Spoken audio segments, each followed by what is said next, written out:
Hello everyone, আসসালামু আলাইকুম। সবাই কেমন আছেন? আশা করি অনেক অনেক ভালো আছেন। আমি আরিফ হোসাইন। আজকে আবারও আমরা ট্রেনিংয়ে আসছি দুবাইয়ের মরুভূমিতে। আসলে গাড়ি চালানোর জন্য ট্রেনিং নেওয়া লাগে। আমাদের দ্বিতীয় দিনের ট্রেনিং আজকে।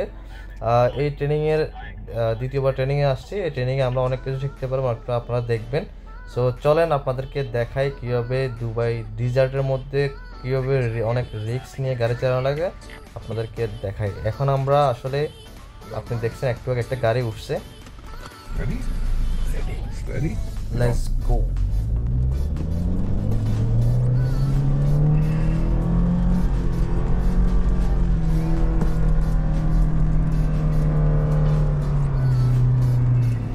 ইয়েস, এটা হচ্ছে আমার বস। উনি অনেক খুশি আজকে, কারণ অনেক এখন সে অনেক প্রো হয়ে গেছে। কিন্তু আমি তার সাথে বসে আমি নিজেই ভয়ে ছিলাম, কারণ এই সেম ট্রাই উনি 3বার দিচ্ছে, 3বারের পরে যায় উনি এটা পারছে। কারণ উনি যখন এটা করতেছিল তখন ওনার গিয়ার ছিল, গিয়ার থাকার কথা হচ্ছে যখন ম্যানুয়ালে থাকবেন ম্যানুয়ালে একে থাকার কথা, উনি ছিল ড্রাইভে।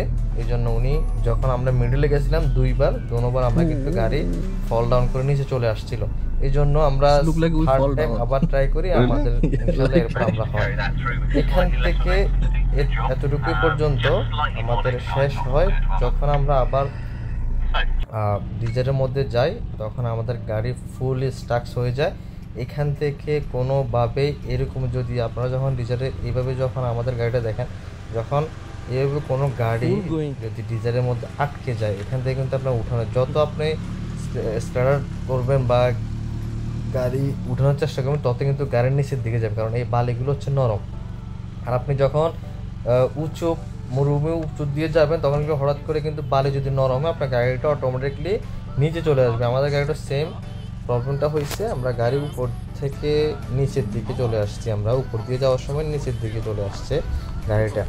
সো এই জন্য এটা দেখেন, এত উঁচু একটা গাড়ি অলরেডি ফুল টায়ার কিন্তু বালির নিচে চলে গেছে, পিছনের টায়ার আর ওই পাশের টায়ার।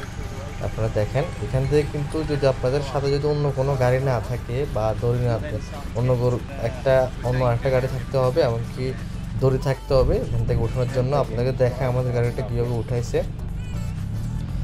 যদি একা আসেন তাহলে তো যদি বিপদে পড়েন, আর দুবাইতে কল দিলে তো রেস্কিউ আসবেই, অবশ্যই পুলিশ আসবে, অন্য কোনো গাড়ি হেল্প চলে আসবে। কিন্তু আপনি ওখানে থেকে যদি কোনোভাবে যদি আপনার ধরেন লোকেশন পান না বা ডাটা না থাকে বা কোনো সমস্যা থাকতে হতেই পারে, সো এই জন্য কোনো রিক্সে যাওয়ার দরকার নেই। সবসময় কখনো একা যাবেন না, সবসময় দুইটা গাড়ির সাথে যাবেন।